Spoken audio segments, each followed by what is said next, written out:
A última hora da tarde de onte, como a medida de precaución, pechaban o tráfico un dos accesos á variante de Noia dende a rotonda de Orro, debido a posibles danos na estrutura. Esta mañá, despois da súa supervisión por parte de técnicos da Consellería de Infraestructuras e Mobilidade, xa foi de novo aberto á circulación. Segundo informou o alcalde Santiago Freire, os técnicos non observaron risco algún no estado da xunta de dilatación sobre a que se asenta un dos piares desta infraestructura. Segundo el, xa hai anos que está así. Esa era unha zona que estaba coberta pola vegetación, nos últimos tempos prodúxose unha tala de eucaliptos e corta determinados árbores no perímetro e tamén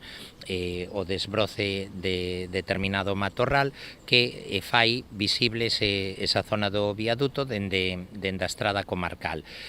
Dado que donde se inicia a curva e dado que os apoios teñen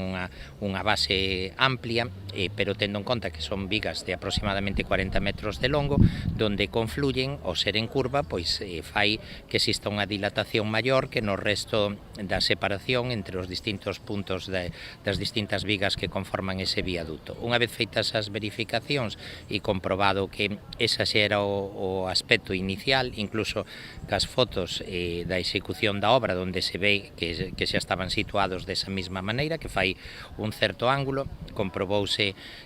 por parte dos servicios técnicos que é o mismo radio, digamos, o mismo ángulo que tiña xa no momento da construción e que non supón ningún risco, pois restableceuse o tráfico e creo que a partir de aí pois vai a normalizarse esa circulación sin maior controversia.